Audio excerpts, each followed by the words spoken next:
Hello বন্ধুরা, তো আজকে আমি রান্না করছি খিচুড়ি। তো শীতের দিনে খিচুড়ি খেতে তোমরা কে কে ভালোবাসো। তো আজকে খিচুড়ি হবে, তার সাথে বেগুনের ভাজা থাকবে, আর থাকবে বেসনের বড়া ফুলকপি দিয়ে, আর তার সাথে থাকছে চিকেন কষা। তো তোমরা দেখতে থাকো ব্লগটা।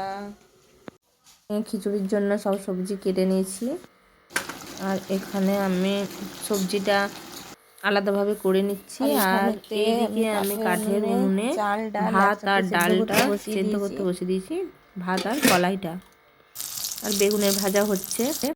দেখো বন্ধুরা, এখানে হচ্ছে বেগুনের ভাজা, আর এখানে আমি বেসনটা ফেটিয়ে রেখেছি, যেহেতু বেগুনের ভাজা হচ্ছে। আর এখানে আমি বেসনটা ফেটিয়ে রেখেছি, ওটা আমি বড়া করব।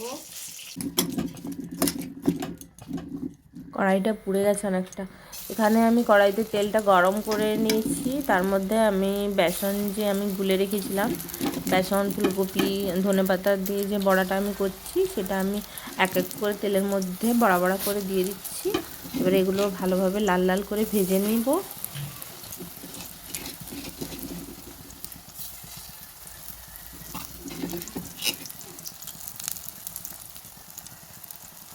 আমার এখানে বেসনের বড়াগুলো ভাজা পুরো হয়ে গেছে, দেখো খুব সুন্দর কালারটা এসছে, আর পুরো একদম মুচমুচি করে ভেজে নিয়েছি।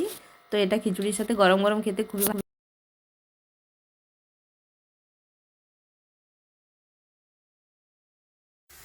এই বড়াগুলো হয়ে গেছে, তো আমি এবার গ্যাসটা অফ করে দিচ্ছি। আর এইভাবে বড়াগুলো আমি সব তুলে নেব, তেল ঝরিয়ে তুলে নিতে হবে, প্রচুর তেল আছে।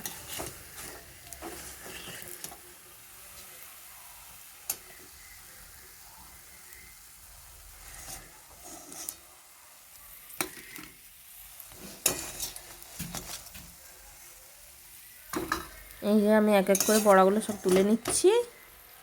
তো এখানে আমি রেখে দিয়েছি বেগুন ভাজা, আর এই যে বড়া।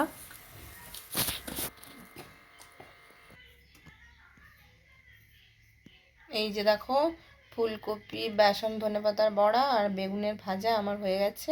আর এইখানে হয়েছে আমার খিচুড়ির সবজিটা করে রেখেছি। তো এটা চালটা ডালটা সেদ্ধ হয়ে গেলে আমি এটা লাস্টে মিশিয়ে দেব।